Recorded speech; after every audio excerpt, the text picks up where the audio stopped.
भगवान जगन्नाथ को गीत गोविंद बहुत प्रिय है। इस गीत गोविंद की रचना श्रील जयदेव गोस्वामी महाराज जी ने की है। पर ये गीत भगवान जगन्नाथ को बहुत प्रिय है। इस गीत को सुनकर भगवान जगन्नाथ को अपनी राधा रानी, अपनी गोपियन भक्तों की याद आती है। तो एक जगन्नाथपुरी में छोटी सी बच्ची रहती, जो एक बैंगन की खेत थी, और वहां जाके वो बैंगन तोड़ने गई, और वो बड़े मधुर वाणी में गीत गोविंद गाती थी, और इतनी मधुर वाणी कि भगवान जगन्नाथ को आकर्षित कर दिया। और मेरे जगन्नाथ जी दौड़कर उस बच्ची के साथ बैठ गए, और वो आंखें बंद करके बड़े भाव में गीत गोविंद गा रहे थे, और भगवान जगन्नाथ उसके मुख से गीत गोविंद सुन रहे।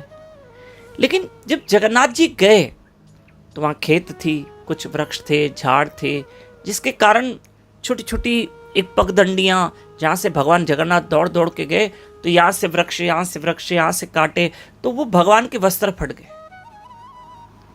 और जगन्नाथ जी ने गीत गोविंद सुना, और गीत गोविंद सुन के भगवान जगन्नाथ मंदिर में आके विराजमान हुए। और जब पुजारियों ने पट खोला, द्वार खोला, तो क्या देखा? जगन्नाथ जी के वस्त्र फटे हुए। राजा आए, जो पुरी के राजा थे, उन्होंने भी देखा। लगता है भगवान कहीं गए थे।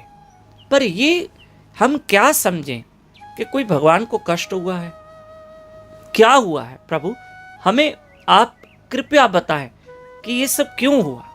तब भगवान जगन्नाथ ने कहा कि मैं गीत गोविंद सुनने गया था, और मुझे उस बच्ची के मुख से गीत गोविंद इतना आनंद आता है कि मैं रोज सुनने जाऊंगा। पर पुजारियों ने कहा, प्रभु आपको तो बड़ा कष्ट होगा, आप कैसे जाएंगे? एक काम करते हैं, हम उस बच्ची को ही इस मंदिर में रोज बुलाएंगे। और उस बच्ची को बुलाया गया, और वो नृत्य करके गीत गोविंद गाती, और जगन्नाथ जी को गीत गोविंद रात्रि में सुनाती, और गीत गोविंद सुन के ही भगवान जगन्नाथ शयन में चले जाते। और आज भी ये प्रथा चली आ रही है, गीत गोविंद सुन के ही जगन्नाथ जी शयन करते हैं। जय जगन्नाथ। आपको और जगन्नाथ जी की महिमा सुननी है तो आप हमारे साथ YouTube चैनल दामोदर दास पे लाइव रहिए। सुबह 4:30 से 5:30 ब्रह्म मुहूर्त में उठ के माला कीजिए हमारे साथ, और जगन्नाथ जी की महिमा सुनिए। जय जगन्नाथ।